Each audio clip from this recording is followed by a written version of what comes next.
Hey folks, this is Rhykker with a Diablo 3 Season 9 Patch 2.4.3 video on the best group builds.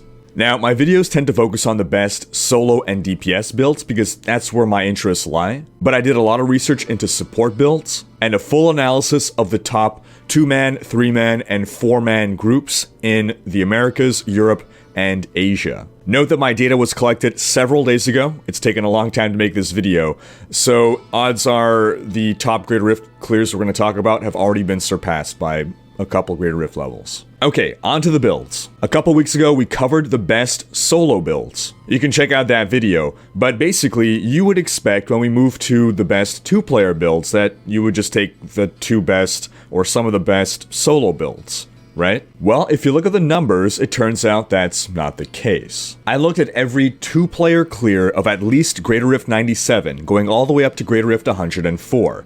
That's 91 groups or 182 players. And every group had 1 DPS and 1 support or zDPS character. A zDPS character is one that deals 0 damage per second relative to a DPS character and focuses on supporting the DPS in some way. Now, why is this the case?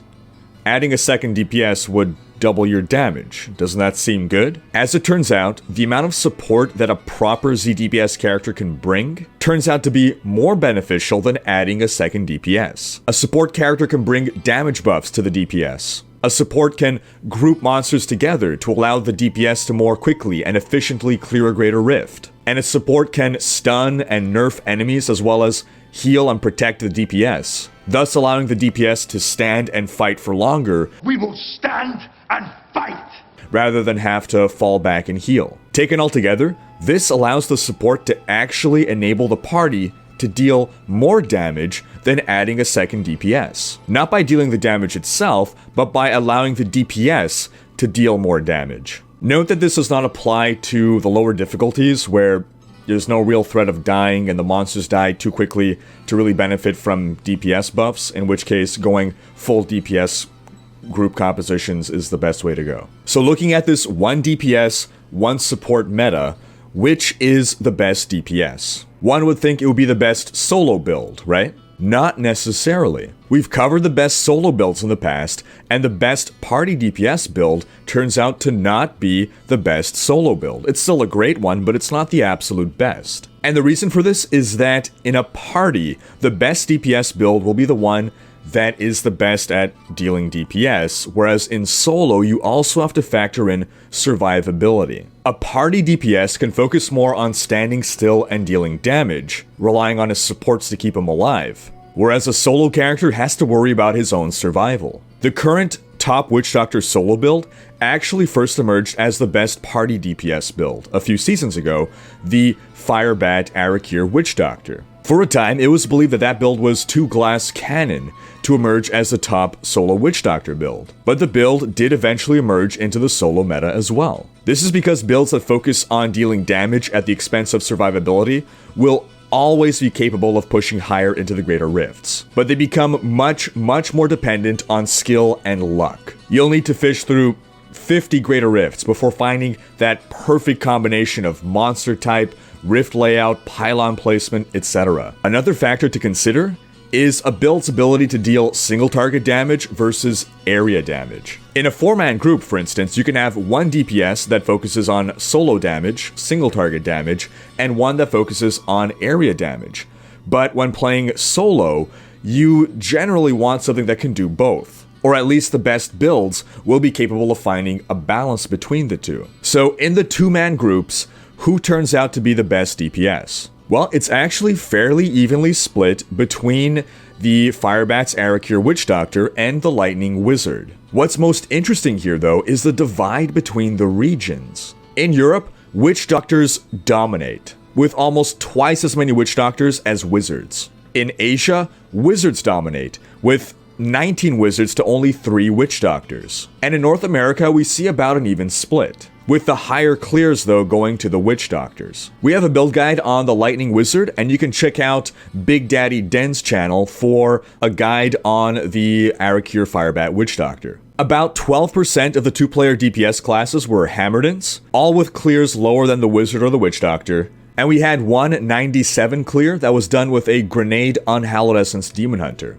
We have guides on both these builds as well, but they're not going to be as optimal as the Wizard or the Witch Doctor. As for the support side of the party, the overwhelming majority were monks. 95% of the supports were monks. This is because the monk has the best toolkit for keeping allies alive, with its mantras, its inner sanctuary, and many abilities that also benefit its allies. Here's a sample support monk, though you'll find many varieties, and that's probably the best thing about support builds. They're easier to gear for and allow for more variety in gearing and skill choices than DPS builds. And I suppose this comes at the price of being less fun to play. Of course, your taste may vary, but I think most people prefer to be the ones dealing the damage. So as a support monk, your main job is to keep your DPS alive. Inna's turns out to be the best set for this build, with the 2 and 4 piece set bonuses giving some good party buffs. You want to keep your DPS standing in Inner Sanctuary to keep him safe, and you want to pull in enemies with Cyclone Strike.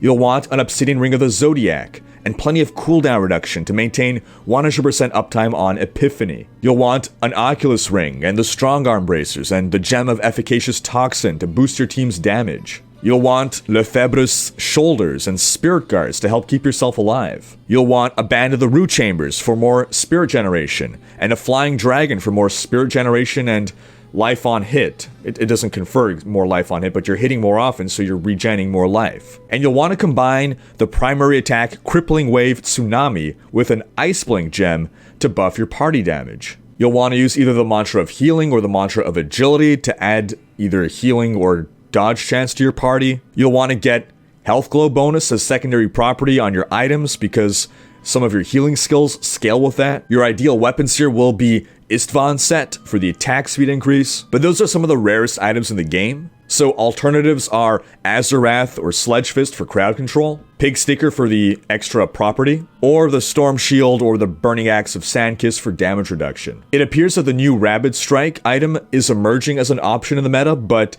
it hasn't surpassed Istvan's. That's the crash course on the support monk. I know that's a lot to take in, and if there's enough interest, I could make a full guide video on this build. So we said 95% of the support builds were monks. What about the other 5%? Well, we had 1 support Barb, 2 support Crusaders, and 1 support Demon Hunter. We won't go into details here, but the support Demon Hunter, which cleared a 97, was focused on buffing the Lightning Wizard and crowd controlling enemies from a distance. With a 99 clear, the support Barbarian's main role in the group is to group enemies together. And we'll explain this more fully in a bit. As for the support Crusaders, who cleared 97s with Lightning Wizards, they bring a blend of what the monks and the barbarians bring, healing as well as pulling monsters together. Alright, on to 3-player builds. Is it better to add another DPS or another support? I looked at every 3-player clear of at least Greater Rift 101, going all the way up to Greater Rift 110.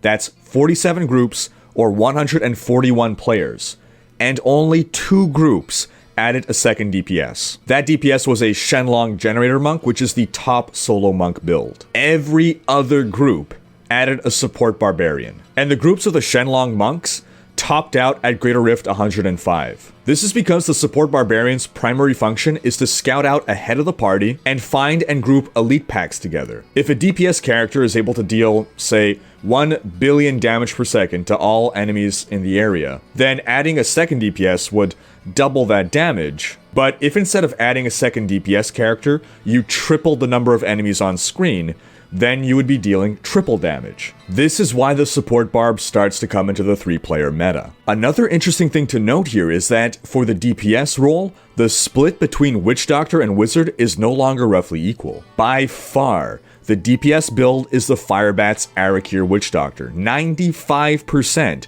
of the primary DPS role, not taking into account the Shenlong Monks, since they replaced the Barbarian. So why? Why do we see this huge rise in Witch Doctors? It's likely thanks to the support Barb. The Firebat Witch Doctors excel at dealing area damage, and the support Monk is not nearly as good as the support Barb at building up monster density in an area. The Lightning Wizard is a bit more balanced on the spectrum of single target damage versus area damage. So now that area damage has become more meaningful, the balance shifts heavily to the area damage expert, the Witch Doctor. The groups that used lightning wizards instead of witch doctors topped out at Greater Rift 101. Let's take a closer, but still brief, look at the support barbarian. As with the support monk, there's a lot of variety, but you'll generally see the support or pull barb be a charge barbarian using 4-piece Rhykkers for extreme mobility and crowd control. Apart from what we described, a support barb's job is also to pick up health globes for the Firebat Witch Doctor, who will be standing still. Not only will this give the Witch Doctor health, but also an intelligence boost, and it'll give him back mana, because the Witch Doctor will be taking the Gruesome Feast passive. Just like the support monk, you'll want an Oculus Ring and a Gem of Efficacious Toxin to buff your party's damage. You'll want Nemesis Bracers to spawn more elites, since you'll be the one in the party best suited for this job. You'll want Ignore Pain up 100% of the time, so you're going to go for lots of cooldown reduction, an Obsidian Ring of the Zodiac, Leoric's Crown with a Diamond, and, of course, the Pride of Cassius Belt. You'll also want Chilanic's Chain? Chilanic? That thing to help your group get more quickly to the next pack of monsters. You want to be maximizing the amount of time that your DPS is dealing damage and minimize the downtime. That's really what a lot of the group meta boils down to. Minimizing your DPS's downtime. Minimizing the amount of time your DPS has to spend traveling or recovering resource or avoiding enemy attacks so that they can just be constantly dealing damage. Remember, someone may technically deal more damage than you, but if he's spending less time actually dealing that damage, then your DPS is effectively higher. You'll of course want Warcry with either Hardened Wrath or Veteran's Warning. Hardened Wrath will better benefit intelligence classes, while Veteran's Warning will be better for strength and dex-based classes. You'll also want to get increased pickup radius, where possible, in order to make it easier for you to pick up those health globes. Now, the Selonium used to be super important for support builds. That item would spawn a ton of health globes. Nowadays, it's been nerfed to have an internal cooldown, so it doesn't spawn nearly as many, and it's not a mandatory item anymore. So that's your crash course on the support barb. Now, on to 4-player builds. It seems the trend is to add another support class, right? Thankfully not this time. There have been seasons with 3 support metas, particularly when the Twisted Sword Wizard was around. You see, there was a time when, long story short, a wizard could stack an infinitely stacking damage buff in a small area. And as long as his party kept him alive and dragged the monsters into that black hole of death, this resulted in absolutely absurd DPS. Thankfully, Blizzard nerfed that broken mechanic, allowing us to move into the current meta. Now, the reason I believe that we're not adding another support class is due to the Witch Doctor's specialization in area damage. The Firebat Witch Doctor is an amazing DPS for the entirety of the Rift until you get to the Rift Guardian. At that point, there's no more monsters for the support barb to pull into that fiery field of doom, and other DPS classes are better suited at dealing the solo damage that really helps with taking down a Rift Guardian. So we examined the top 69 groups that cleared between Greater Rifts 109 and 116. In every single instance, we see 2 supports and 2 DPS. And in all but 2 of those groups, the added DPS was a Shenlong Generator Monk. The other 2 groups instead brought Lightning Wizards, but those clears were 110s, so the monks ended up with the higher clears. Again, this seems to be because the Lightning Wizard is a better generalist than the Firebat Witch Doctor or the Generator Monk, which focus on area and single target respectively. The Shenlong Monk is a single target powerhouse. A super fast attack speed combined with Bane of the Stricken allows you to build up those Stricken damage buff stacks really fast. And that wraps up our analysis of the best group builds. Leave a comment with your thoughts. What build do you play in parties? Thanks for watching. Special thanks to my Twitch and Patreon supporters for making these videos possible. If you like this video, please share it, check out these other videos, and subscribe to join Rhykker's Raiders to keep up with all things Diablo.